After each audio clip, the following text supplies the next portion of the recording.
Give a warm welcome to Mr. Boyce Adams.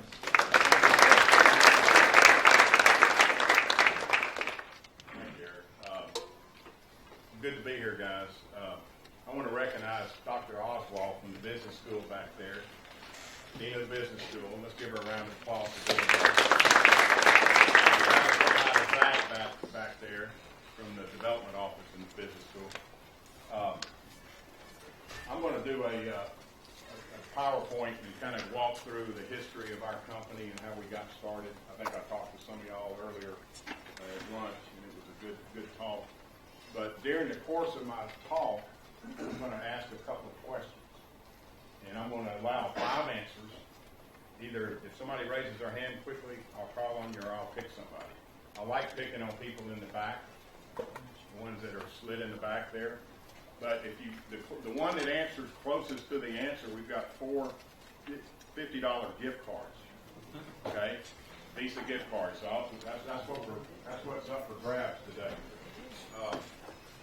How many of y'all are engineering students? Keep your hand up if you're chemical. Raise your hand if you're electrical. Okay. What? Any other engineering discipline, I guess? Now, what about anybody in the business school? Anything else? Education, I guess? Architecture? Okay, good. Well, it's good to have y'all here. I think I'm going to have something that all of y'all could relate to. As far as what we do, our company is, the name of it is BankTEL. We are in our 24th year, and we are a company that sells financial accounting software to banks. That's all we do. We started 24 years ago with one bank, and now we probably number in excess of 1,400 banking clients. We're in all 50 states. Puerto Rico, pretty heavy in the Caribbean. And when we sell a bank in the Caribbean, we have a kind of a drawing as to who gets to go down and install it. So it's a pretty competitive thing in our company. We also have some clients in South America, and we've started getting into South America. So it wasn't always easy. We started with one bank, and we now are at 1,400, but it took a long time to get there, and I'm going to talk to you a little bit about how we did that. You notice our map, our client base. Obviously, we're heavy in the southeast, northeast, out west. California, we have a lot of clients. Midwest, we're kind of lean because of the population, but we've got them up in the Great Lakes states. We're pretty heavy with clients, so we've got them spread out pretty much all over your board. And if you look at the product mix, we've got basically about 12 different products that we offer, and they're all interchangeable products. Now, do we have anybody studying computer science programming? Okay, 5 or 6. We develop y'all are developing in .NET and SQL. Y'all are familiar with SQL Server. We develop in .NET. It's all browser-based. We have some hosted solutions in the cloud. We also have some products that run behind a firewall on an internal server. So, and basically, just so y'all know the product mix, we have a group of browser-based products up here. Most of these products are designed to automate. Okay, eliminate paper checks, pay electronically, eliminate expense reports, do everything electronically. So we're basically in the automation business. In the last 7 years, we've been able to stay a pretty good growth rate. Y'all familiar? You remember the financial crisis, right? It was pretty bad. It's still a tough environment for banks to operate. Even during the financial crisis, we were able to keep our growth rate up, mainly because the companies had to do more with less, right?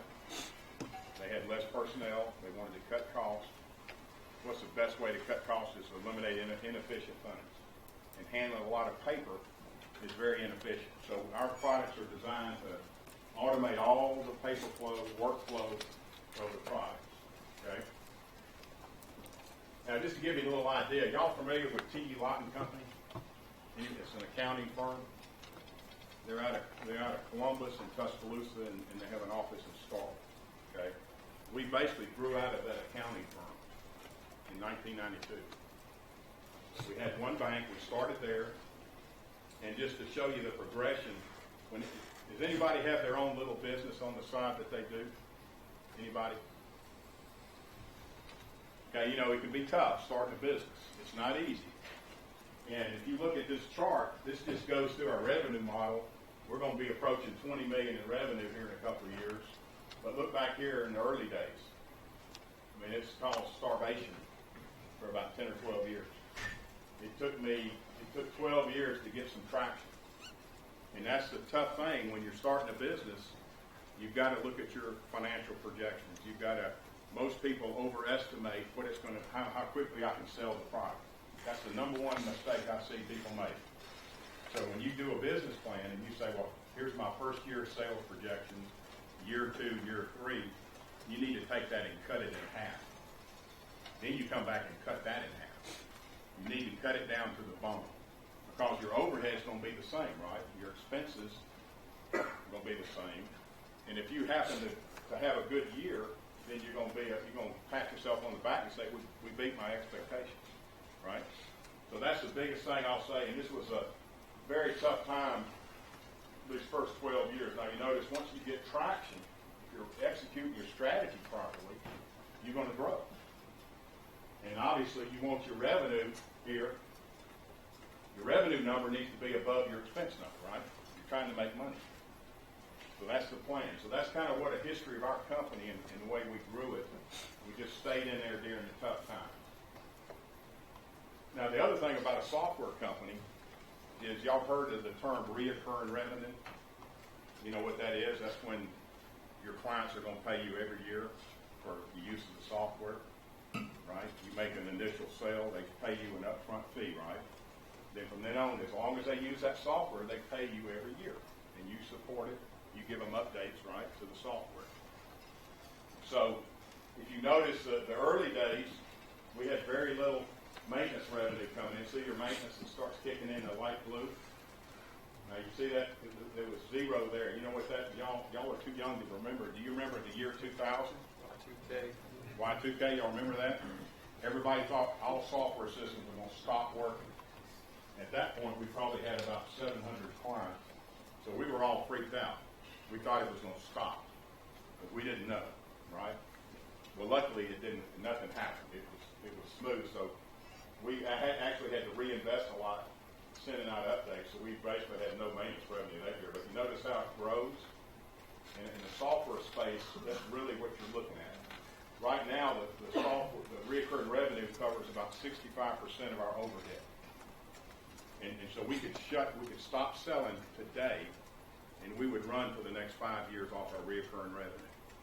Now, obviously, you're going to lose customers a little bit. You have some attrition, right, in the marketplace, whether a bank gets acquired or they shut down or whatever. So you can't stop selling, but we could afford to stop selling for a couple of years. So if anybody's looking to ever do a software-related business, reoccurring revenue is what you're looking for, okay? Now, the other thing about, and this could apply to any business, this really goes through 08 through 2012. These are the number of support calls we get a month, actually by the year. In 2012, we had 18,223. Last year, we had 23,000 support calls. That equates to about between 100 and 200 a day, meaning we have a customer calling us saying, I need help on something, right? So we put a lot of resources into the support side.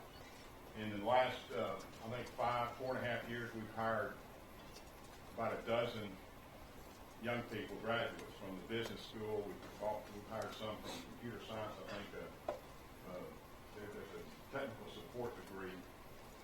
I think it's out of the education program. We hired somebody with that degree. So we've hired a lot of we've got a couple of MBAs. We've got a international business major. We've got several MIS majors. And those are the ones that we're using to handle our technical support with our clients. So you notice as our business grew, our support calls grew. So you've got to think of that in terms of, as you grow your business, your overhead is going to continue to go up. The trick is to be able to keep your overhead, your revenue going up a little higher than your overhead. That's where you're going to squeeze out those profits, right? Because you're in the business to make money. And anyway, the way we built our business were through resellers.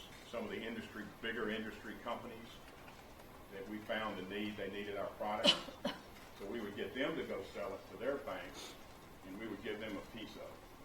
That's the way we built the business. Instead of us having 20 salespeople, we just built it through reseller relationships. And the beauty of a reseller relationship is, number one, you've got to prove yourself, because they're actually representing us to their clients, right? And things can backfire. If we do a bad job, we're going to get a bad reputation. So we've got to do a very good job to protect those relationships. So that's basically how we built our business model. And this is a company, Temenos, that just came into the U.S. They're from Sweden, and they're in 65 countries. They decided to come into the U.S. They wanted to get into the banking market. They've opened an office in New York, and they wanted our product to resell with their other products to their banking clients. So those are some new things that have happened in the last year that are going to hopefully bring us some more business. And these companies I just showed you, this one up here called FIS and Jack Henry, a lot of the banks around here use one of these vendors for their big banking system, and that's what we hook into. We've got relationships with all their different systems. For example, FIS right here is the number one. They got a FinTech 100. These are worldwide, the companies that support the financial institutions worldwide. FIS is the number one in the world, and that's one of our major resellers. You've got Jack Henry's 18th in the world, Mises is 19th, Harland is 44th, Computer Services is 60th in the world. So those are the vendors that we have chosen to get in business with, and that's just a decision you'll have to make, is how you're going to market your product. And there are resellers in every industry that you got to decide, do we want to go through resellers or do we want to sell it ourselves? If you sell it yourself, you're getting a bigger chunk, right? If you sell it to a reseller, you're giving them a chunk of it, but you're probably getting more of the reoccurring revenue is what you want, the yearly revenue. That's what we decided to do. Now, I've got the first question, the first quiz. This is not an easy quiz as Eric's quizzes are. This is a hard quiz. Now, when we started the business in 1992, I'm going to get 5 answers. How many banks do you think there were in the U.S. in 1992? Okay? If nobody raises their hand, I'm going to pick somebody. You. 2 million. 2 million. You hear that? 200,000. That's a big swing. 2,200,000. Back here in the back. 1,000. Okay, y'all remember, I'm going to lose track of this. 2,200,000, 1,000. 120,000. One more. Right here. 15,000. Okay, we go from 2 million to 15,000. Who had 1,000? Somebody said 1,000. Okay, so you went from 2 million to 1,000. In 1992, there were 18,500 banks. Now, didn't somebody say 15,000? Isn't that it? Y'all agree? Let's give them a round of applause. Okay. So that's how many financial institutions there were in the U.S. in 1992. Okay? Now I'm going to do another quiz real quick. It's the back end of this first one. And y'all, we talked about the financial crisis, right? Y'all know banks have been, the government's been shutting down banks and making them sell, right? It's a tough environment in banking right now. As of today, now this may not be exact, but how many banks do you think there are in the U.S. today? Now the same people can't answer. Okay, we got 3,000. 7,500.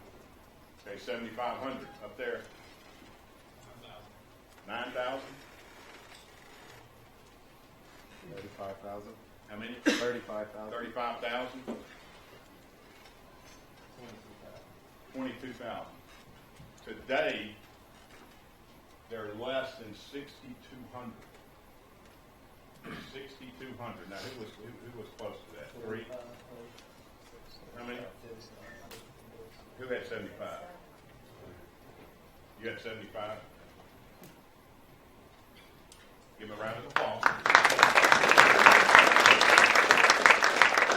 When y'all think about that, the industry has gone through this huge turmoil from 18,500 to less than 6,200 in what, 22 years? So if you're selling into that marketplace, you're thinking, wow, this is shrinking, right? It's a pretty tough environment. The only positive thing to that is that the assets, the sizes of the total deposits in the banking sector has continued to go up. The banks have just gotten bigger. For example, Cadence Bank, y'all know Cadence is here. They were our first customer 24 years ago. Now they've gone through restructuring. They've acquired a couple of banks. They're close to, I think, 7 or 8 billion in assets. We measure banks by asset size. They have an asset size. They're about 7, 8 billion. They're considered a regional bank. Bancorp South is 15 billion. They're considered a super region. Okay, so the banks are getting bigger. They have to because the government is rationing. It's making it very expensive to operate because they got auditors in there. If y'all ever have to go make a loan from a bank, you'll see what kind of paperwork you have to go through. The government's making it very difficult on a community bank to operate. Okay, but we've been able to handle it because we do automation, right? They need us to come in and save them money, right, on their operations. So that's why we've been able to survive and grow. Now, these are just some of the folks we've hired from Mississippi State over the last couple of years. And like you say, we got finance. I'll tell you a funny story about Katie, the girl up here that's an international business. 2 years ago, we sold a big bank in Puerto Rico. And so they were down there selling them. And the management is English, Spanish speaking, right? But the users are Spanish only. So Katie's got an international business with a PA in Spanish. So when we sell a big bank like that toward the end of the year, they say we would like to be up and running January 1. We want to be live, which means the week after Christmas we got to go through, convert all their data. We got to travel on New Year's Day, show up on the 2nd, ready with everything converted. We got to be ready to train. So our VP of marketing and Katie went down New Year's Day. They had everything ready for them. They show up. I get this email video. Katie's up there in the classroom, kind of like this, maybe this size, a 20-person training room. She's teaching the class in Spanish because she's trying to train them. So I told Katie, you got to use your degree. I sent her for that reason because she could train them in Spanish. It's a cool story. They had a blast down there. And anyway, just talking about a little bit more about technology. These are everything all the third-party products we use to support our company are cloud-based. Everything here, whether it's Rackspace or Salesforce or all the things we use, the phone system is on the web. Everything we do is online, and so we don't really have any internal software. We operate. I can pull out my Microsoft Surface and run the business off of it. And that's the way you got to think about business. You've got to be nimble. You've got to be easy access of your information. I could be on my couch on my Surface and pay some bills or run a financial statement. So that's really the way you got to look at the future.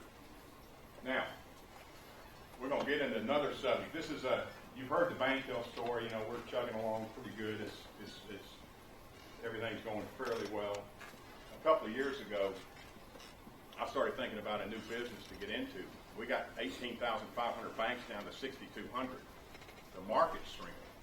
What do? I want to grow the business bigger. And so over the years, we've had customers ask us, hey, can I use this accounts payable? Can I pay bills for my small business customers? Can I use the expense report piece for my small business customers? And so I started thinking, banks, one common denominator of all small businesses, right, is they got to have a bank account somewhere. Why shouldn't the banks be serving small business better?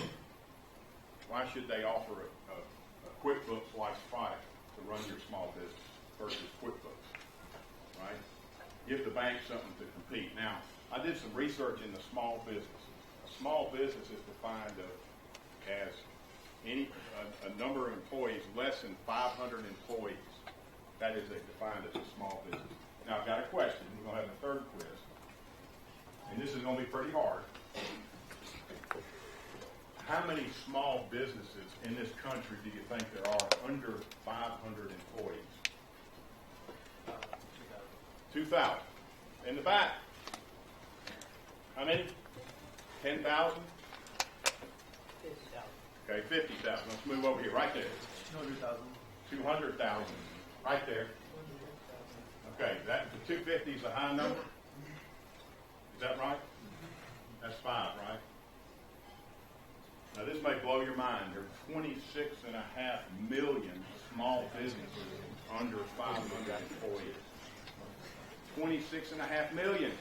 And what do they have in common? What? What do they have in common? They all got to have a bank account. Where? At a bank. So my thought was, is there a way we can get to the bank and offer this product to all their small business customers? Okay? Now, you got that, right? Oh, sorry. Now, I want to ask this question because this is another one that's kind of interesting. We got 26.5 million small businesses under 500 employees. Now, how many businesses do you think there are in the U.S. above 500 employees? This is going to be hard, too. Now, you were quick. How many? 7,000. 40 million. 40 million. Up there in the corner. How many? So we got, okay. In the back was the half. 500. 500? 3,000. Y'all have to help me with this. There are 18,500 companies over 500 employees. And you're thinking about the Exxons and the big companies, right? Not a lot. 18,500. So where do you think, who got that? Who got that? 7,000? Was anybody closer? Is that it? Pass that up. Congratulations. Of course, you did. Give a round. How do we stand? Okay. I lost my train of thought there. What was I saying?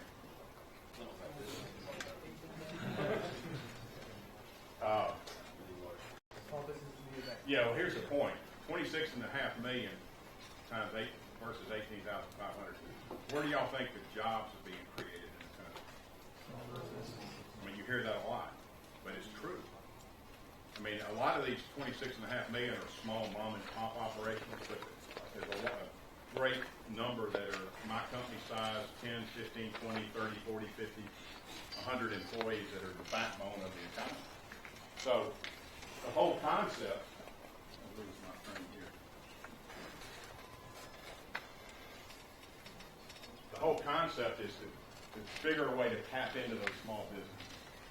How would you do it? Would you go market to them directly? Would you try to find a common denominator? I think the banking market is the common denominator, right? Okay, so what we did, we've been working on this 3 years. We developed what we call the biz. And that's a trade. We got the trademark. We got it last week. It's called the biz. We had a contest with all our employees to come up with a name. The biz means small business because your bank has the biz. Kind of catchy, right? Maybe it'll be on the Super Bowl ad one year, right? The biz. Well, what we did, we've developed a complete cloud-based small business accounting package from the ground up. Better than QuickBooks. It's built to run on your tablet. Everything's built for the tablet. It'll run on the workstation, but it's built for tablet. It's built with responsive design, meaning it'll shrink as it needs to. If you roll it on your phone, it'll shrink down. You don't have to have a mobile app. Okay? So what we did, we built this product with some of our banking clients to help us, and now we're in the process. We're sticking our toe in the market. We're starting to market it out to a limited group of banks. And first quarter of next year, we're going to go full steam.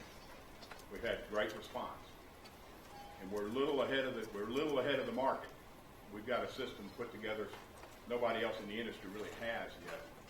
They will come eventually. So, now here's an interesting, I wanted to show y'all this, because this is an interesting study. This study, it ranked a small business as 250 employees or less. And the neat thing about this, this is worldwide. There are over 125 million small businesses around the world. There's like 15,800 being created every day. It's amazing. Now, the neat thing is 83% of those are considered micro businesses, meaning less than 5 employees. Okay, so there's a huge market. In North America, including Mexico and Canada, there's close to 37 million small businesses. Latin America is pretty, the red are where the high concentration of small business is. Even Sub-Saharan Africa's got 13 million. That's going to be one of the next growth places, is Sub-Saharan Africa. And you get into Europe and Central Asia, 6.5 million, Southeast Asia, East Asia, in the Pacific, almost 40 million. So our plan, the way we develop this product is plumbed for multi-currency and multilingual.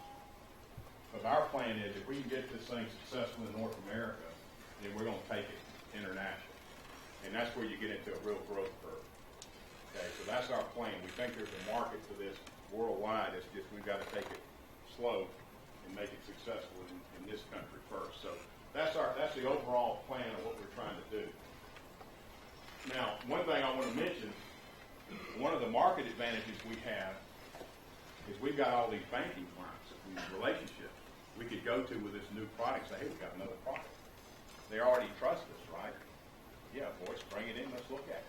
So we've got an advantage that a lot of vendors, that a new product wouldn't have. Y'all agree with that? If they like us, well, let's see what the new product is. So it just shows you our client base. We're at 1,400 banks.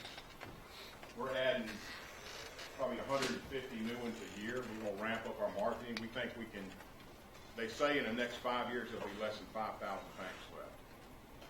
We think we can be in half of them, 2,500. That's our plan. Okay, that's going to be a pretty good penetration for any product when you're at 50% of your market. We think we're going to get there with BankTEL. We're going to use that as a stepping stone to sell this new small business accounting product, right, to our banking clients. So we think we've got a good concept on the marketing side. BankTEL, we're starting to ramp up our marketing efforts to try to drive more business, and then it'll be another entry for the biz. Now, you start talking about what this product will do for the bank, right? It's got to do something for the bank. It's not just something they're going to offer. They've got to be a benefit for the bank client to offer this. Obviously, it's going to help them serve small business better. It's going to help them be more profitable. It's going to let them be more compete a little better. I mean, could you imagine if you let's say you work at your parents' business and you get out and you say, I'm going to take this thing over. They've been doing things manually. They've been doing book ledgers and that type of thing. And your banker walks in with a Surface or an iPad and says, hey, look at this new thing we got, man. And you say, hey, sign me up for that. It's a way to maybe attract new business. It gives a loan officer something you can go out and call on the business and say, look what we're doing. Look what our bank's doing. We're leading the market. And that's exactly what it means. And the other thing is, why wouldn't your banker be your trusted advisor, especially on finances? Why do you have to go to QuickBooks website or some other website and do your accounting when your bank's the one should be your advisor? So we think it's a good marketing tool for a bank to go out and attract new business. Okay? And there's a lot of accounting systems out there. I mean, there's a lot of them. Most of these are all just selling out to the small business, doing what everybody else is doing. And a lot of these companies are still losing money, but it's very tough to compete. When you're competing against QuickBooks, you better strap your chin strap on because it's going to be tough. That's a $4 billion company, and you don't want to go up. You don't want to go compete with them head up. They'll sink you. So our plan is to do something a little different than what all these other firms are doing. Is to get a better channel and access to those customers, right? So if your bank sent you a little newsletter every month, say, hey, we got this, we got, pay your bills electronically, or do your expense reports, or invoice your customers electronically, look at this little video. After a while, you may say, well, I'm going to check that out. So we think that consistent marketing message is going to help, okay? And the other thing, if you look at, this is a map of our clients, the current clients, that's probably a year old. I mean, if you look out in LA, and we've got 15 banks within 20 banks in San Diego, Phoenix, if you look down here, Sacramento, look at Las Vegas, we've got 8 or 10 out there in Las Vegas. What would happen if I went to Las Vegas and met with my bank clients and said, we got this new product, we're rolling this out. The first one that signs on, what are the other ones going to do? Right? You want your competitor to be offering this product, what are you going to think? So we think it can become a competitive advantage. We think we can go into a market like Las Vegas or Los Angeles or Oakland and spend some marketing dollars and get 4 or 5 or 6 of them signed up at once. So there's all these different ideas. This is getting more into the guerrilla marketing of how do you actually move this product out into the marketplace. I mean, look at it. Look at the Southeast. Look at Atlanta. I mean, we've just got in Memphis. I mean, every major metropolitan city. Dallas, we have 15 banks. Houston, we got 20 banks within a 30-minute radius. So you start talking about a true marketing effort. We think we've got the answer to it. Florida, we've got 60 banks in the state of Florida, D.C., New York, New Jersey. I mean, we've got them scattered everywhere. Up in the Great Lakes, have a lot around Chicago, all up in there. Columbus, Ohio, Detroit, St. Louis. So anyway, to come back to the bottom line, if we've got a product that can help not only a business, somebody with an accounting system, but somebody without. 90% of small business don't even have an accounting system. They're doing spreadsheets, or they're manually writing checks. So we think there's a market, we don't really want to compete head up with QuickBooks. We want to bring those customers on as they get dissatisfied, but we want to bring on the small businesses that don't even have a system. We're going to do them a favor by helping them automate what they're doing. They can hit a button and get a profit loss statement just by clicking a button. So we think that's a very valuable tool. I'm going to skip all this. And one thing about what the biz can do for a bank is once you get on a product, y'all heard of the stickiness. If you're using a product at the bank and you like it, odds of you leaving that bank are, when y'all get out, you're going to have to establish bank accounts. You're going to probably need to borrow money. The bank wants a relationship with you, right? And every product, all the products that they can give you, it gives them a little stickiness. It'll keep you from leaving for a lower rate of down the street, or just you'll stay with your bank. And that's what the banks are looking. They want those sticky products. This is a big time sticky product. You're running your business on an accounting system. It is sticky, okay?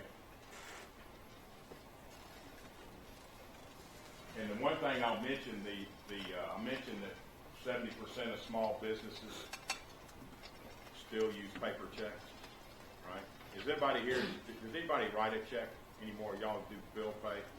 What do you write it for, rent or something? That's about it? Do y'all use bill pay at your bank or not? Y'all use ATM, probably a debit card more than anything, right? Okay. Small business doesn't, they print checks. It's just the way it is. And 10 years ago, they told us the checks are going to be gone in our country like they are in Switzerland. There's no checks. Everybody pays electronically. Well, that didn't happen. The checks are still being written, and most of it is by small business. So we think there's an opportunity to go in there and use bill pay on these small business checks. Okay? So there's a lot of checks. There's millions and millions and millions of checks being printed. We have our tool, they can hit the button and say pay, and it'll be done electronically. So what if we get a nickel a transaction, right? What if the bank gets a nickel a transaction? It adds up, right?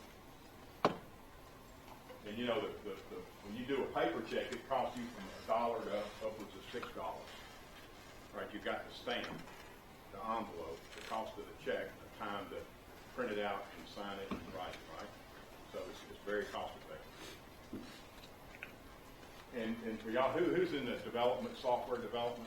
Who is the developers here? This is our architecture. This doesn't mean a lot to me. It's all AOP, aspect-oriented programming. Have y'all heard of that? They pulling wool over my eyes. They gave me this, the developers. I just said, that looks great. I'm going to show that to them. Show that to y'all. But we're designed, we've got a service layer, we've got a business layer, and then the database. So our system communicates to the back end through our own API. I've heard of APIs. That's how you program into something that's doing APIs. We communicate with our database through our own API. So everything's API driven. It's the latest technology. And that's just an example of everything's modular. And to remember the modular side of this, we designed it that way because it's a lot quicker on a tablet or a handheld. It's just the smaller you do the modular development, the quicker it's going to run versus one big set of code. So everything's modular. It's got the service layer. And we use web roles and worker roles. You don't know what that means. And then we're adding a new feature that's actually it's called the cloud service from Azure, so you can have multiple web roles, which means, let's say you had a company you had a accounting practice with 30 companies. We can run all those under one database, segregated under that one database. It's a lot faster and it'll save a lot of money as far as the hosting charges. So we've got the latest technology. It's probably some of the best technology, the latest and greatest stuff from Windows and Azure Cloud. We were talking earlier about security. Here's all the stuff about the security module. You know, threat management, network security, encryption and key management, everything's encrypted 256 both ways. We do penetration testing constantly. We're guaranteed availability 99.9%. Everything's redundant.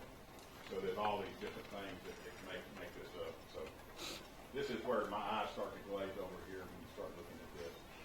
So I just like I know what I'm talking about here. This is great. And so that's really it. I mean, we're done with the presentation. So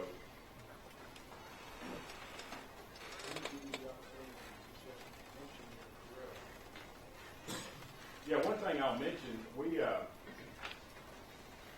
constantly in need of technology help, especially developers.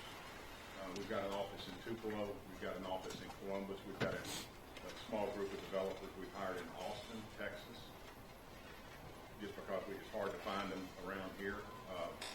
And we're going to open up. We're doing some internships. We do paid internships every semester. And we were talking earlier about maybe offering a co-op program, especially if somebody wants to get into development. You know, we program in C# and SQL and .NET. We've got some other technology we use, but I mean, we're looking for possibly some co-op students and certainly some intern students. We use interns to basically test our software. They could even get into some support. They want to do some customer support, that type of thing. So we've got some opportunities, and we're in Columbus. One office is in Columbus, one in Tupelo. So if anybody's interested, we're more than happy to talk to y'all. I think there's a co-op thing we probably need to go through. We're going to set that up and see if we can get a co-op student. Yeah. All right, well, you've got a ton of questions. Good. Start and see how far we get. Are they easy? Just give me the easy ones, okay? So let's jump back to the very beginning. Christine Miller, where's Christine? In the very back. She asked, what was the hardest part about getting the first bank to go with BankTEL? Well, the hardest part, the first bank was already a customer, but number 2, 3, 4, and 5, until I could get 6 users and I could put them on a piece of paper, triple space. So somebody wants to give me your user list. If you give them 2 users, it's kind of, really? Are you trying to sell me this? So it just took time, and the first 6 banks we got were actually customers of TE Lot that were in the area friendly. So we can get, having that friendly thing, it made it easier. But it's tough. When you're starting, I'll tell you this, there's a, the bell curve on the product, it goes up like this. And in the beginning, you're looking for the early adopters, because it's tough. And you've got to find that person that's willing to take a chance, and they love something new. They're not scared of something new. So we're in that stage with this new product. We're looking for the early adopters. Then as that bell curve goes up, you get into the major group, and then as it starts tailing off, you've got the late adopters that are going to just wait. But we're looking, that's the toughest part is finding those early adopters. And you may have to give special deals, whether it's beta system or give them a discount, anything to get them in the door to get them using the system. But you've got to build up somewhat of a success rate of 6 or 8 or 10 customers. You know what I'm saying? You've proven it, and you use them as references and that type of thing. So, good question. All right, where's Matt Taylor? Matt's back here. Matt asks, clearly read your bio, how did you make the leap from oil and gas to financial institutions? That's a great question. I went broke. No joke. I went broke. I was in the oil and gas business, and we got into programming in the early days of the PC when they had CPM operating system. We developed a system for oil and gas to use for their land management. And so, what I did, I looked at give me the biggest oil company. It was Exxon. Okay, I'm going to Exxon. I went out there and met with them in Houston, 20 people in the room. Okay, I want you to go meet with our Western Division out in El Paso, somewhere out in Texas. I met with them, 20 people in the room. We like this, Boyce. How much is it? Guess what I said? $1 million. I just said it's worth $1 million. $1 million. They said, okay, we'll get back to you. You know what they did? No, they didn't. They went and did it themselves. They didn't. I didn't know. It's worth $1 million. They went and developed their own. I said, okay. I was pretty devastated. I said, okay, who's the next biggest oil company? Mobil Oil. I went to Denver, and I got in with a guy in Denver. 6 months later, guess what we signed the contract at? $200,000. I came down off my million pretty quick. But $200,000 wasn't bad. Then they hired us, 3 of us, to work with them and implement this product nationwide. Long story short, after a couple of years, the oil, and y'all don't remember this, but we had an oil bust. When OPEC finally got together and cut prices, they squeezed us out and just shut everything down. They quit drilling. The drilling rigs were stacked up. The company basically went broke. I was trying to sell it and save it. I stayed there. I ended up going broke. Okay? And my accountant was Tommy Lodge, who was at TE Lot Company. He helped me. I raised some money to start the oil thing, and we lost it all. I lost everything. And he called me and said, Boyce, why don't you come up here and we've developed some software I want you to look at for bank. We've also got a brickyard system we've developed, and we also developed a system for cable TV company that does the billing on Showtime and HBO, and it does payroll and all that. The brickyard system, you could go back and look at the different clays they used to bake this batch of bricks, and they did payroll and payable. It was a complete accounting. So they hired me to come in and do a market study on these 3 different software systems they had. So I spent a couple of months, did a market study. I presented it to them, and if you look at their logo is see that TEL house cap? Their logo was TEL, TE Lot.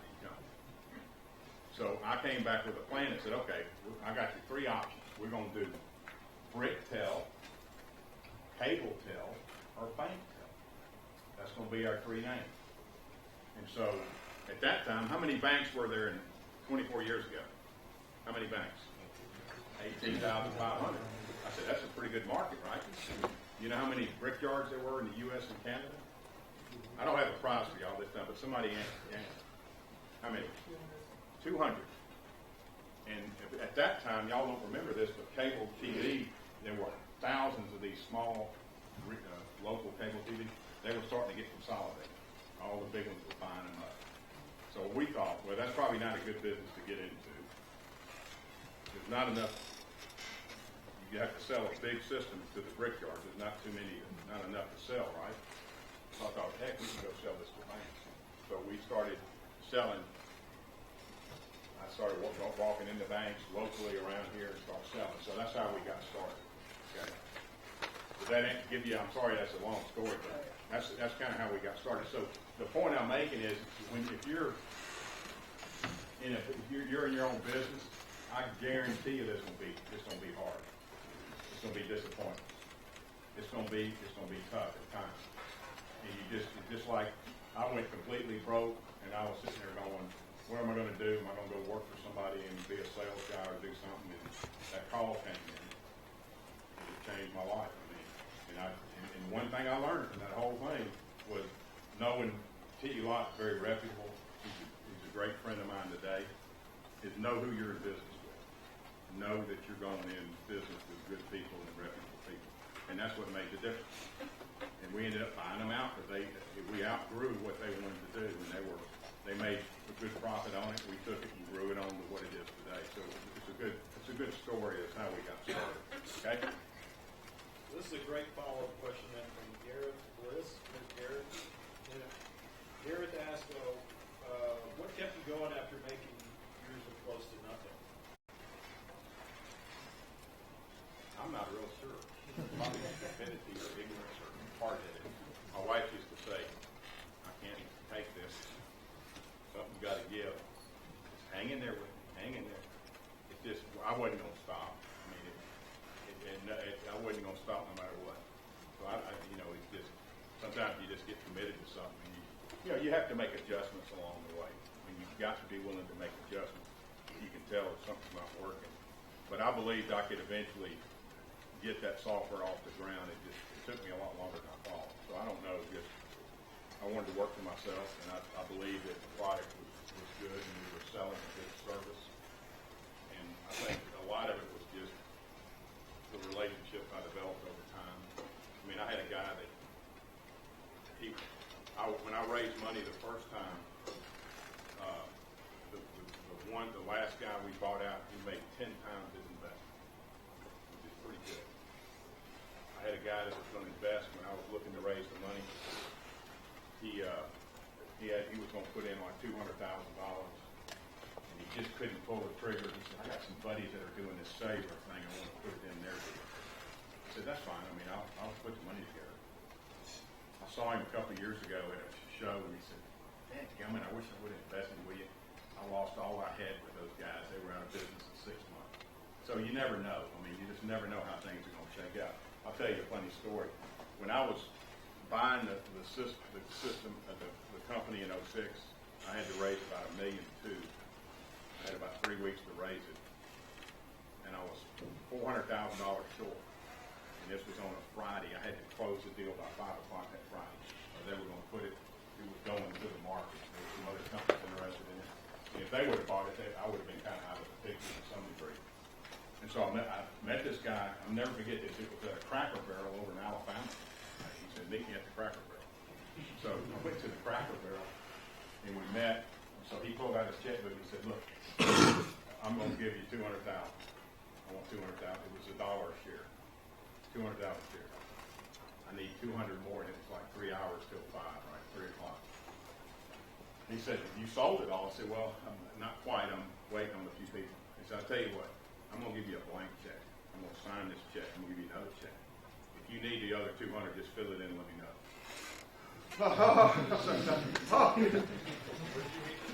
He's a friend of mine. Now, this guy was a shrewd guy. He had actually sold the software company and made millions.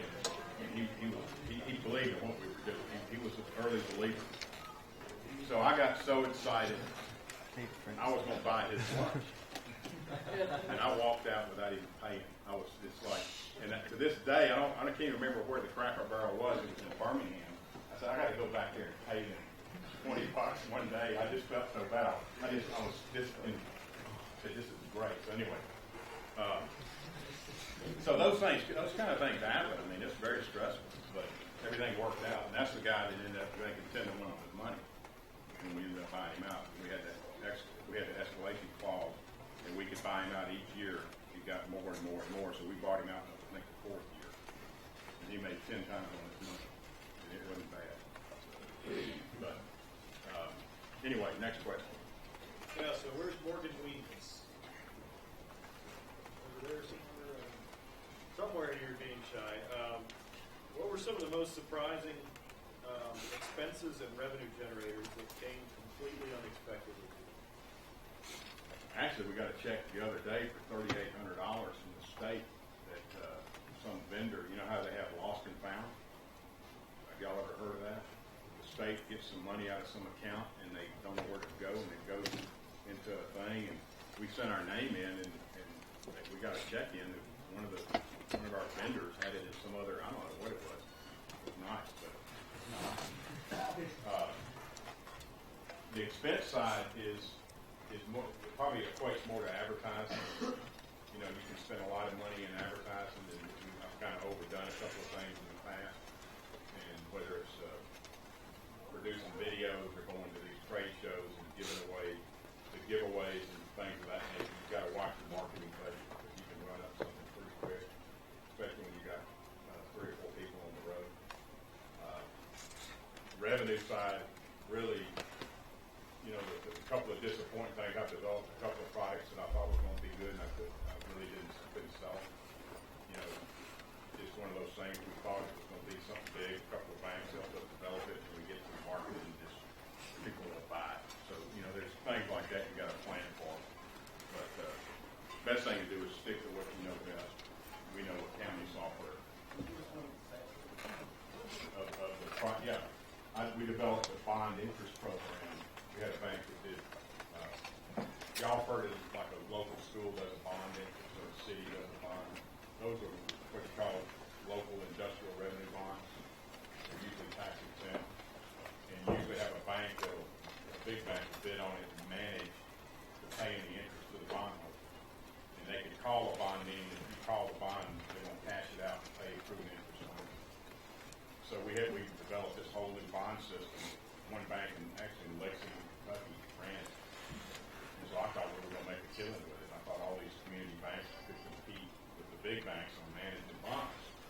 We get to the marketplace and just can't sell it. I mean, it just, none of our correspondents, probably a lack of market focus.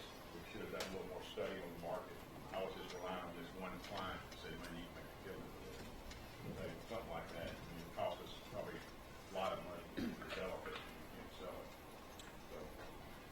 There's actually a lot of questions about their competition, both BankTEL and the Biz. Can you speak to that a little bit? Yeah, the Biz, what happened? Y'all are technology people. That's okay. Yeah, the Biz has got a lot of competition. I mean, there's lots of accounting systems out there, and obviously Intuit being the big one. So there's lots of competition. You just got to figure out, I think we've got a better mousetrap, but we can't, it's going to be tough to compete head on with them, even though we got a better mousetrap. They've got ads on TV now that are pretty good ads. We got to have a different way to get it to the marketplace. So we're trying to decide the best way to market it so we can gather some pretty good client base. I mean, all we need, if we sell 250,000 customers in 5 years, it's a $500 million company. Think of it. You add it up, 250,000 times $30 a month. Who's got a calculator? Somebody on their phone? Multiply 250,000 times $30. Tell me what the number is.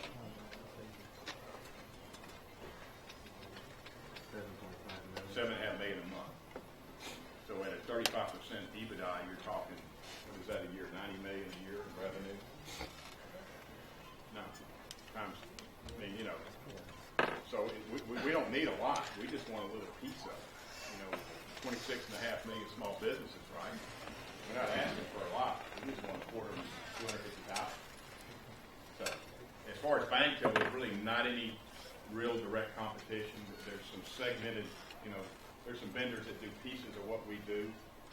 There's nobody that does exactly what we do. So that, you know, the banking market's just a little more, it's a niche market. So there's not a lot of competition. It'd be tough for somebody to come in and try to compete in that space now. They're just not going to do it. They don't spend their money going after a bigger audience, especially with the way banks are consolidating.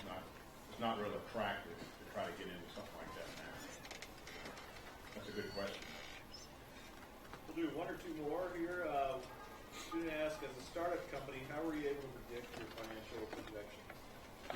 It's difficult. I mean, when I did the first business plan, I had revenue coming in this year, and we don't even have revenue yet. I mean, I over-predicted. That's why I was saying you've got to cut your projections once and then cut them again, because it's just not going to work that way. It's going to take longer than you anticipate. And if you are ahead of schedule, then you're a hero. You know, you say, I did a pretty good job on projecting that. But normally the projections are very difficult. It's easy to project expenses, right? You know what your office, how many employees you have. It's very easy to project expenses. And that's why you've got to have capital. You've got to have a couple of years operating capital. You've got to assume, what if I don't have any sales this year? You've got to have the money to operate next year. And that's why most startups don't have enough capital. And I'll say this about raising money. If you can go through an angel investor, fine, but be very careful about selling equity too early, because you're going to get the scalps. You're going to end up giving a lot of equity up, and you're going to have to do most of the sweat. And once that thing gets to a point, you end up with half or 30% or whatever you end up negotiating. Now, just be very careful about giving up equity too soon, because the business is going to be on your back, not the investors going to sit there and say, "Where's my money? Where's the revenue?" Well, we hadn't hit the numbers, but we want to cut your salary in half. Right? So you got to be very careful. Okay. Couple questions about the international piece. You mentioned that you have international clients. Can you speak to how difficult it's been dealing with the different business laws, especially heavily regulated industry like finance? Yeah, the Puerto Rico is one example. They have a VAT tax that they charge all the vendors, and it ranges from a set percent, and the vendor is up to, after $1,500, it's charged at like 7% and something, or 7.5%. But a vendor can get exempt from it. So we had to go in there and on our accounts payable system, where they're paying bills, we had to go in there and build it for Puerto Rican VAT tax, which was pretty sophisticated. So we built it to where the banks in the U.S. can run it. We track, y'all know what use tax is? Y'all familiar with sales tax, right? In the U.S., if I order something from Texas, and I'm in Mississippi, and they ship it to me from Texas, I'm supposed to, if it's not charged sales tax, I'm supposed to collect a 7% Mississippi sales tax and submit it to the state. So depending on where you're ordering and what state you're in Texas, you may have a different rate you may have a city tax, a county tax, and a state tax. So our system has to track all those different tax rates per state. It's really complicated. Belize, we put a deal in a bank in Belize, and that's something a little different on the tax side. So that's the problem with going international. You've got to open yourself up to all these different accounting regulations, and we're not quite there. We're trying to stick to the Caribbean and northern part of South America. But eventually, if we get to a point with the biz, we'll take it international. That's going to be a whole new problem to deal with. But that's kind of a little bit down the road. We'll leave this one as the last question here. A couple students have asked, what advice would you give me for starting my own business? Business plan. Has anybody done a business plan? Anybody? Marketing plan. I spent a lot of time on the marketing plan and a lot of time on the financials. And you talk to people. Go talk to me. I mean, I'll be happy to talk to you. I mean, talk to people that have done it. Find you some mentors to talk to. That's kind of what the Entrepreneur program here has done. It's giving you access to people and people like Eric and all the people that help. I mean, it's very important to talk to people to find out, especially somebody in that industry. And that's if you want to start a restaurant business. I've always wanted to start a restaurant business, but I just can't bring my wife says you're crazy. But seriously, it's nice on the weekend. Yeah, she still says that. So, but work on your financials. That's the most critical part of it. That's where you're going to get into trouble early. Any other questions for Mr. Adams? Yes. Do you own anything like on the side, like outside of your business? like another business. Yeah, it's probably something new. No, what I've done on my business, my whole net worth is wrapped up in the business. I mean, I figured, other than I told this at lunch, somebody said, have you ever invested? I invested in this company that had a Cabela's-like thing where you order stuff online, like hunting and fishing stuff, and ended up losing that. So I decided if I'm going to invest, I'm investing in myself. Right? Why would I be going and investing in something else? Now, I may do some entrepreneur investing as things go to help. I want to help somebody, maybe do with a startup. I may do something like that. But as far as investing in big money in something, I'm going to do it in my company. Why? Because I control it. Right? When you invest in somebody else's company, you don't really have any control. So, that answers it. Okay?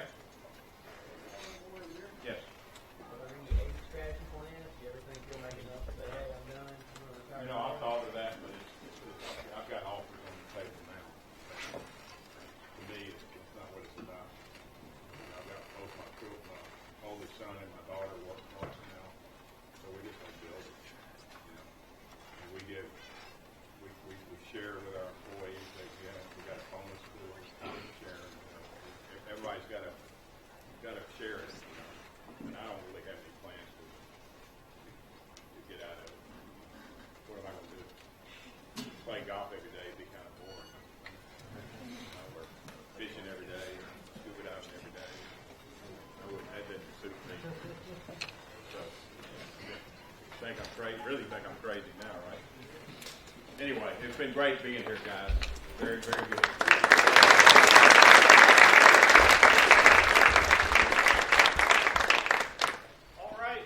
You'll see an assignment. We'll get posted later this evening with some questions, and then next week we'll have Mr. Wade Patterson, who founded Synapse Wireless and sold it. So it'll be an exciting talk. See you guys next week.